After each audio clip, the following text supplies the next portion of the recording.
The principle that transformation precedes manifestation is one of the most overlooked truths in the journey of personal development and success.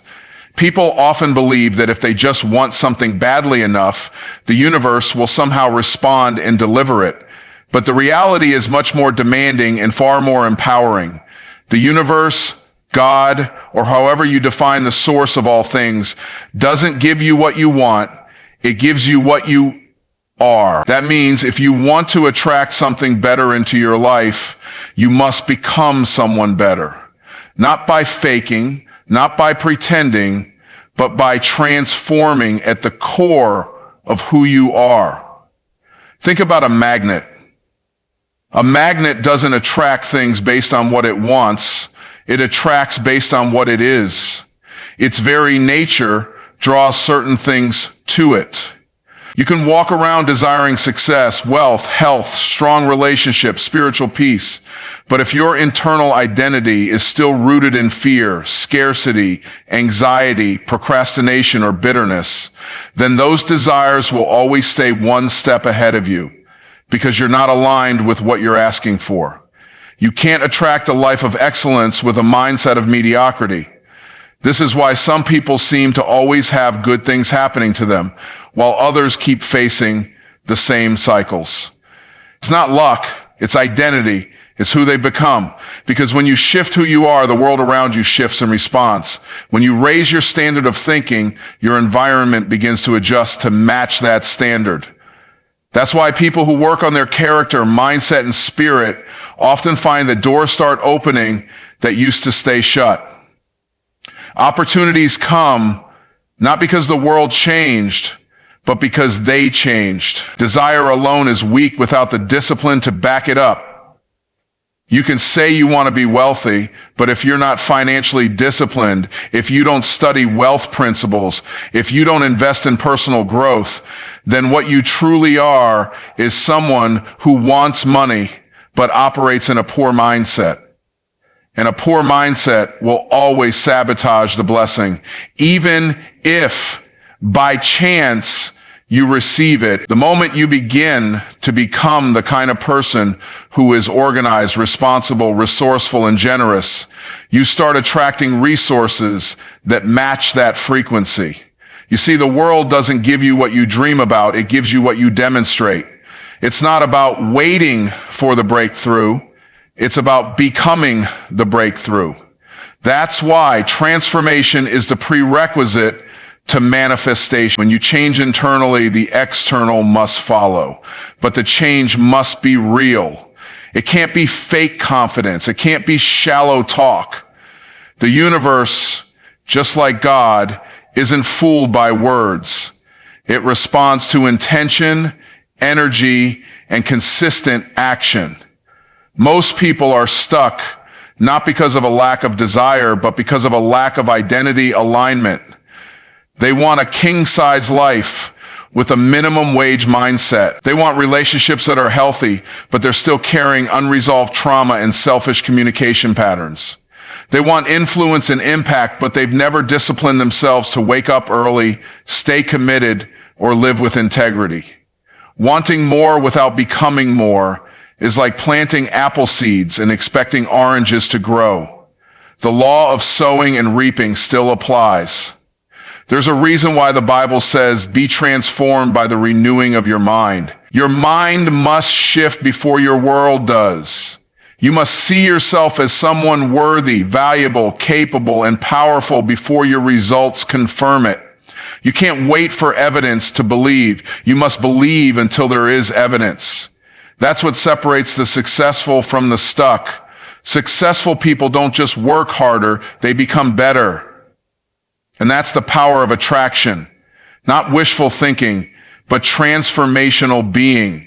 If you think like a victim, speak like a victim, act like a victim, you will always attract circumstances that reinforce that identity. But when you start thinking like a victor, speaking like someone who's already won, acting with the confidence of someone who knows their value, your environment shifts. People treat you differently. Doors start opening, not because life got easier, but because you got stronger, wiser, and more aligned with your highest self. One of the biggest lies we've been taught is that we need to chase things. Chase money. Chase opportunities. Chase people. But real power isn't in the chase, it's in the magnetism. When you are peace, you attract peaceful relationships. When you are purpose-driven, you attract purpose-aligned opportunities. When you are love, you attract love. It's not a hustle, it's a transformation. Transformation is not easy. It requires shedding old beliefs, habits, and identities. It requires discomfort. But here's the thing, you're already attracting something right now. The question is, what does your current self attract? If you don't like what your life is drawing in, then it's time to change what your life is sending out. And that starts with you, not the economy, not your boss, not your partner, you. This is where the real work is done. In the silence, in the self-assessment, in the decision to change, not because of pressure, but because of purpose, to become the kind of person who lives the life they once only imagined. You can write down your goals every day. You can visualize your dream life. You can declare affirmations out loud. But if your being hasn't caught up to your believing, it won't last. The breakthrough comes not when you desire differently, but when you decide to become different. So the breakthrough comes not when you desire differently, but when you decide to become different. So who are you becoming? Are you still hoping to attract a new level of life while clinging to the old version of yourself? Or are you willing to pay the price of transformation, to become the kind of person who no longer chases, but naturally attracts what aligns with their higher self? That's the real secret. You don't get what you want. You get who you are. And when you change who you are, you change what you attract. You can't fake the harvest. This is a truth that doesn't care how many motivational videos you watch, how many affirmations you speak in the mirror, or how badly you want success. Life, like nature, is governed by universal laws. And one of those laws is this: whatever you sow, you will reap. You can't sow negativity and expect positivity. You can't plant laziness and expect progress. You can't live in chaos and expect peace. Identity is the seed, and destiny is the fruit. If you haven't planted the seed of who you need to become, then you're wasting your time expecting to see results that don't match what's inside of you. This is the foundational problem many people have. They desire one thing, but they've sown seeds that are completely opposite to what they say they want. They want success, but they're inconsistent. They want love, but they haven't healed. They want wealth, but their financial habits are undisciplined. You don't attract what you want, you attract what you are. That means that your energy, your behavior, your mindset, and your internal standards are producing your current reality. If you want to change your life, you've got to stop begging for a different harvest and start planting different seeds. Let's get practical. Say someone wants to be a leader. They want to influence people. They want to be respected. That's a powerful desire. But if that person is constantly reactive, lacks discipline, avoids responsibility, and complains about everything, then what they're really sowing is the energy of immaturity and irresponsibility. And guess what? That's exactly what life gives back to them. They won't be placed in positions of leadership. They won't be trusted with influence. Why? Because they haven't become the type of person who can hold what they're asking for. Think of life like a mirror. It reflects what you put in front of it. If you walk in front of the mirror with a frown, you don't expect the reflection to smile. That would be ridiculous. But people do that in life every single day. They carry bitterness, jealousy, and insecurity in their spirit, but expect life to deliver joy, opportunity, and love. It doesn't work that way. If you want the reflection to change, you must change first. It's always inside out, not outside in. When we talk about identity being the seed of destiny, we're talking about internal programming. Your thoughts are seeds. Your emotions are seeds. Your habits are seeds. The conversations you have, the people you surround yourself with, the way you speak to yourself, all of those are seeds. And the ground you're planting them in is your soul. If you nurture those seeds with intention, consistency, and faith, you will eventually see a harvest that matches what you've planted. But if you skip the inner work, the identity work, the character work, you're just throwing seeds on concrete and hoping something grows. People want the fruit without tilling the soil. They want results without rituals. They want outcomes without obedience to process. That's not how destiny works. Your destiny doesn't respond to declarations. It responds to decisions. You have to decide to change, to grow, to level up. You have to decide to kill the old version of you that's been getting in the way of your purpose. Here's the part that makes people uncomfortable. Becoming what you desire requires you to leave behind what you've always known. Comfort zones are identity prisons. You'll never create a new life with the same version of yourself that created the old one. If you want to be a high performer, you can't keep holding on to lazy habits. If you want to be deeply loved, you can't keep operating in fear and defensiveness. If you want to create wealth, you can't keep speaking broke language and making broke decisions.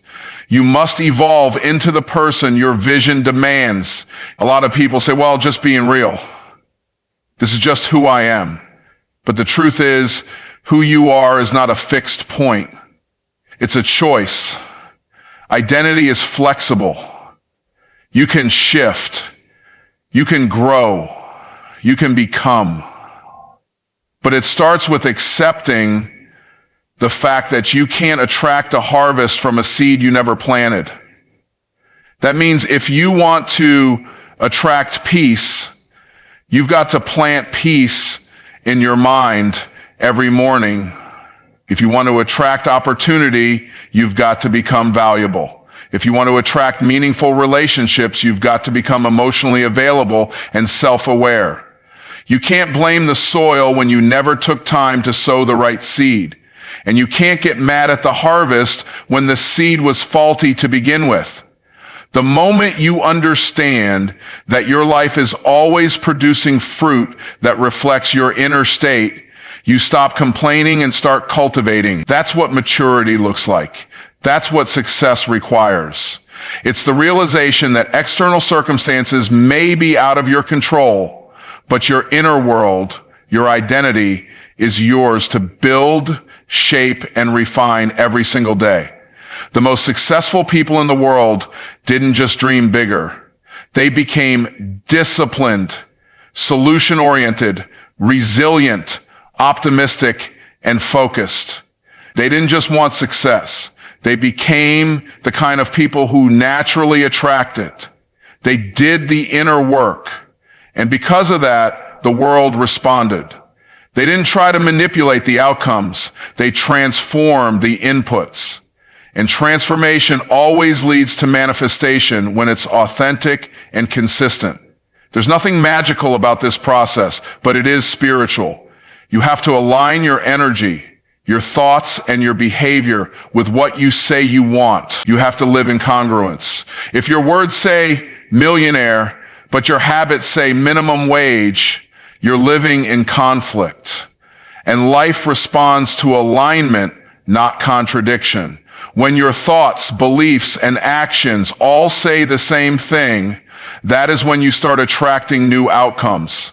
That is when doors begin to open. That is when divine appointments begin to happen, not because you chased them, but because you became someone they were looking for. Stop asking for the harvest and start checking your seed. Ask yourself, what kind of person do I need to become to naturally attract the life I desire? Write it down. Get clear. Is it someone who wakes up early, who reads every day, who treats others with kindness, who practices financial discipline, who guards their energy, who prays and stays focused? Then don't just admire that person, become that person. That's the real secret. You attract what you are. So if you want a new destiny, plant a new identity. Everything else will follow.